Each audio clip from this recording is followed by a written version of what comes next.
The MP7 is swiftly becoming one of the most recognizable gun shapes, both on the silver screen as well as on the small screen, whether it be in TV or video games. It's the weapon of choice by both heroes and villains alike in blockbuster movies, and often one of the more coveted weapons in video games. Off-screen, it does find itself comfortably in the hands of special forces operators and law enforcement officers alike. But for those of you that don't know where this PDW came from, here's a quick history lesson. The MP7 was developed in the late 90s as a PDW weapon system, or personal defense weapon, with the specific goal to use a high velocity round to penetrate body armor. The gun was designed to be compact, feature low recoil, and be easy to conceal. Over the years, we've seen the MP7 and its few variants used in various theaters of warfare and law enforcement. As airsofters, we've all seen different variations and iterations of the MP7 come out over the years, and it would be remiss of me not to mention that Tokyo Marui also made a version of the MP7, but as we know, with unlicensed products, there were its issues, namely the gun was, well, off-sized, and it was a little weird to handle, to say the least, making this particular MP7 AEG the first and only fully sized 1:1 scale replica AEG MP7 right now on the market. Why they took them so long to kind of give you guys an AEG offering, well, that's anyone's guess. But we're here to find out if this SMG, well, it's really a PDW, but for the sake of this video, we're just gonna kind of lump it in that category, is gonna be the new king of the hill.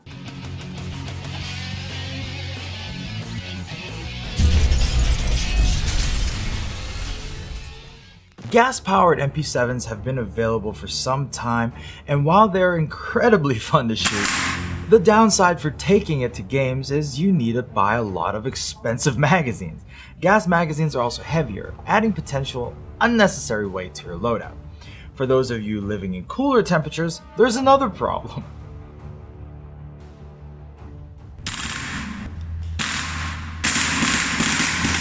Gas blowbacks just don't provide a stable enough performance for prolonged outdoor use.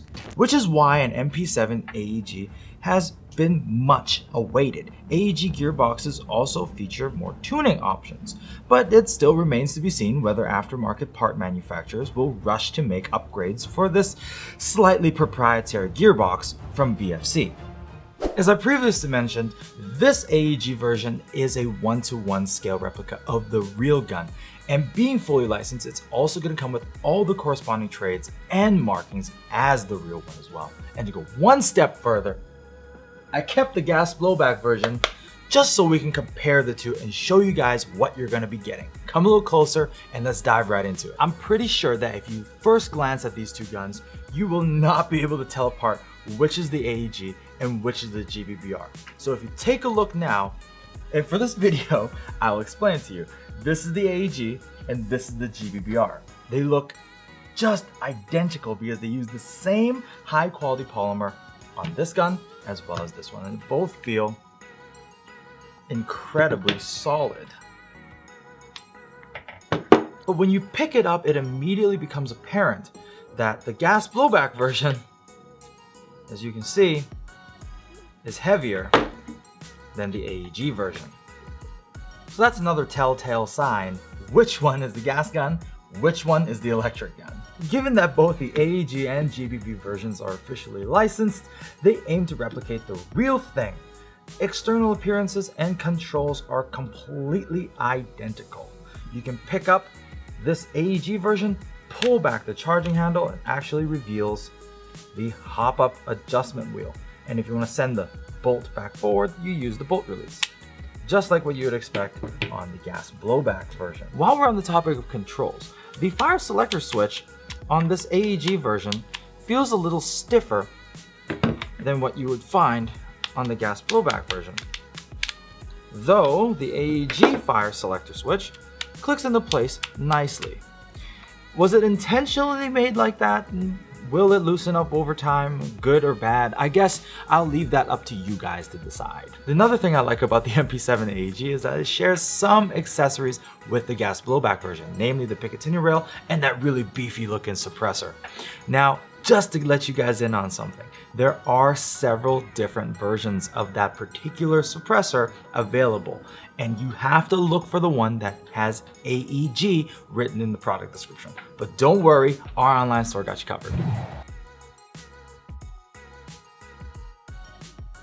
Taking this gun apart was no easy feat, and you can see it's a very unique gearbox design with only a few gears to actuate this whole AEG.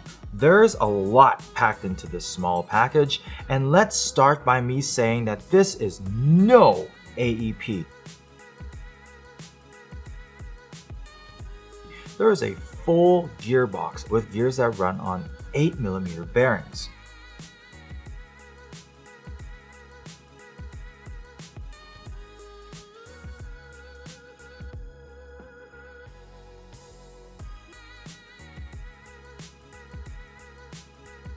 For such a small gun like this, I'm quite impressed with this battery compartment, and you can access it by first removing this whole front end.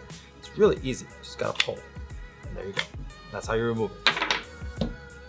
This whole front portion, you can fit a menagerie of different types of batteries, and there is a fair amount of room in there, but we still recommend that you use a small form factor battery. So we have a few batteries here to kind of show you what fits, what doesn't fit. First, this is a candy type 11.1 LiPo. We would recommend that you stick the battery in with the wires facing out like this.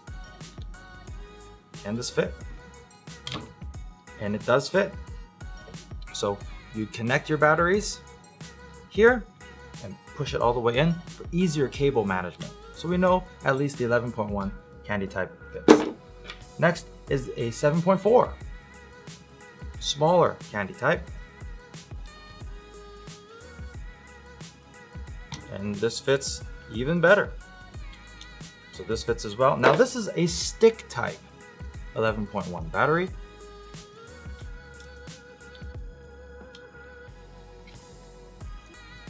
Okay, you're gonna get about an inch extra sticking out, but you can still connect it. And if you really don't care, you can shoot it just like this. All right, finally, I want to talk about the magazine. I've been holding off on it because it's the one part of the gun I don't really like. Just look at it. It's so plasticky. It's such a toy looking magazine, and it's also semi-transparent. I just don't feel like this is a good look for a gun that looks so cool. It just feels so toyish. But there are some cool functions to this. To start, it's a 110 round mid cap. And for something that's this small, to get 110 rounds in there, kudos to you guys, because wow, that's pretty good for a 40 rounder to have 110 rounds. Second thing is this little follower here. The little follower has two magnets on either side. So what that does is it actually provides an empty mag detection feature. And it just adds an added sense of realism to your AEG, and I'm always up for that. Now, be warned though, VFC did say if you want to take your magazine and insert it back to your gun, you need to take the follower, press it back in before you insert the magazine back into your gun. That also wasn't the smoothest feeling magazine insert. I'm sorry, I'm gonna stop ragging on the magazine now, but that's how you insert it. Be warned, because if you don't do that, you can potentially break that follower off and you gotta buy a new mag. So don't say I didn't warn you. You may also ask, okay, it's got an empty magazine detection function. Can I dry fire the thing if I want to clear it for whatever reason? You absolutely can. What you do is you hold down the bolt release, then you can fire the gun. It's that simple. So it would seem pretty apparent, right? After everything we've talked about, that the MP7 would be the obvious choice if you're looking for something small, compact, an AEG, looks good, works good. But, I mean, is it though, right? For that same price, you can get, well, you can get this. This is a Scorpion Evo 3A1 from AEG, and for those of you who have been living in a cave for the past 3 years, this beast from Denmark has set new standards for what an AEG should be. Aspiring to be a PTW killer, the Evo has some advanced features found on its much more expensive Japanese competition, but with a price that is much more affordable for us mere mortals, so thank your lucky stars, no kidneys needs to be sold. And it comes packed with features like burst mode, extremely responsive trigger, empty magazine detection, advanced electronics, and a quick change spring right into the gearbox. It also flaunted parts made from the same polymer as the real Evo, and just like the MP7, is a fully licensed one-to-one replica with all the authentic markings. The only thing that the Evo does not come with is the paint job. You see, this rather impressive finishing is done by our Hillbilly 223 Cerakote Center as a custom job. Like the Batmobile, ASG's standard Evo only comes in one color, black. This Danish bad boy has dominated the SMG AEG category for the last 3 years, and if it's awards that you're looking for and if they mean anything, that probably just means players agree with what I'm saying as well. So if you get more features for the same amount of money, would you still be thinking about the MP7? You know what? In reality, so many of us airsoft players don't make purchases simply based off of performance and spec, but rather emotion and what we like. H&K has always had a special place in all of our hearts. But we're gonna put all that aside. All that emotional kumbaya mumbo jumbo, we're gonna put it all aside. Today, in the name of science, and there is no clickbait here, we're gonna compare these two guns in a head-to-head. Now it's time to shoot the guns, and we're gonna start off at our chronograph. The first thing we're gonna do is we're gonna pit these two guns head-to-head in an FPS test. That means we're gonna look at each gun's FPS and how stable they are. Immediately after that, we're gonna throw it on full auto, and we're gonna compare both guns' rate of fire. After that, we're also going to compare accuracy. Now I want to take it one step further with that accuracy. Not only do I want to show you guys its semi-auto capabilities, but how accurate they shoot in full auto. So, without further ado, let's do it. Starting with the MP7, I'm running an 11.1 LiPo and 0.2 gram BBs.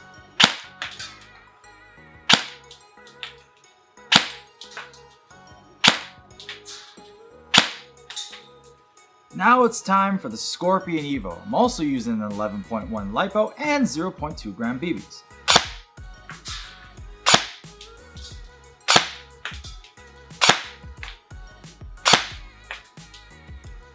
They both look about as stable as each other. But as you can see, the Evo has a slightly higher FPS. Now let's check out the MP7's rate of fire. 25.9, that is not bad. Now the Evo's turn. Wow, that's close to double. So it's time to test out the accuracy of the MP7. Yes, I didn't put the front cap back over to cover the battery because the extra battery we had is a little long, so please bear with me. I also am using a red dot sight just to kind of make it fair with the Evo. Semi-auto first.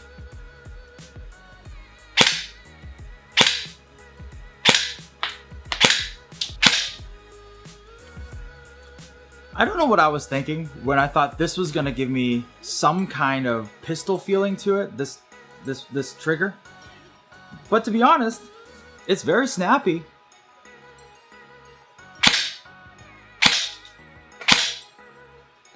I'll do one more. Let's go take a look at those results.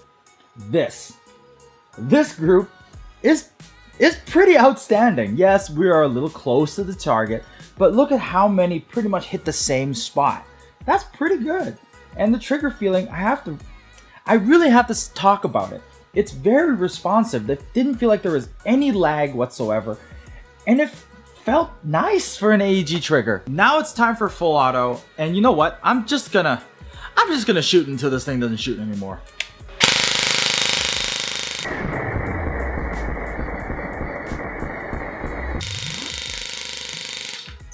Man, that was amazing. Look at that hole. Just look at it. Now it's the Evo's turn. Let's see how she stacks up. She got some stiff competition. Semi-auto.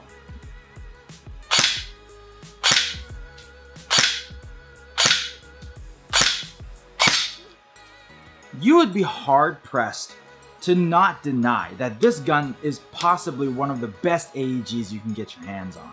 Now, you may think, dude, that's an upgraded trigger. Yes, but only aesthetically. There's nothing done to this gun that is not stock. And it's still a fantastic gun to shoot. One of my favorites. One thing I do have to say though, I cannot believe I'm actually saying this. I almost prefer the feeling of the MP7's wire stock over this. I can't believe I'm actually saying that.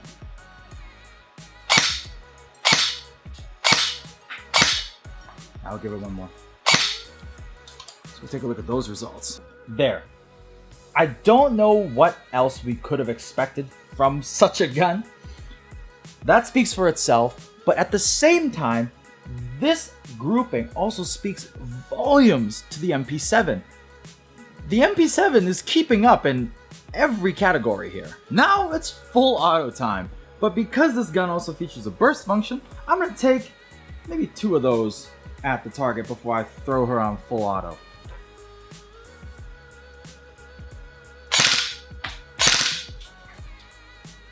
Not bad. I like that group. Now it's full auto time.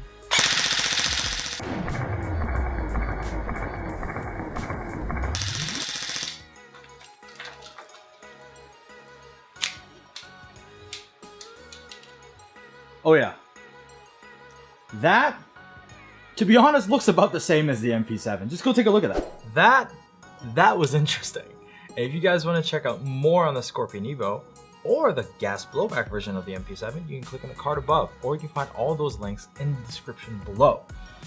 Man, do we have some things to unpack. So from that super scientific test, okay, it really wasn't that scientific. I wasn't even wearing a lab coat.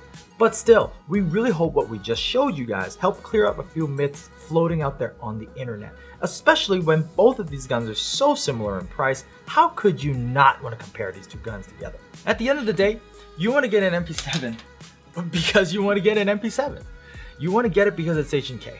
It fulfills a certain kind of fantasy, and there's a type of appeal to here that, for a lack of a better term, I want to call it sex appeal, that the Scorpion Evo may otherwise not have. It's kind of like saying you like chicken or you like beef. They're both great proteins, and at the end of the day, which one you like more? You like a PDW style, SMG style AEG, or you like the Scorpion? They're both capable, they're both great guns. And if it was up to me, heck, I'd buy both of them. Different guns for different roles. What do you guys think? What is your king of the SMG AEG? Let me know all that in the comment section below. And if you want cool products like this and many more, don't forget to check out our online store at www.redwolfairsoft.com. If you like this video, give us a like. If you haven't subscribed yet, you know what to do, guys. Until the next episode, I'm Blue Steel, and I'll see you later.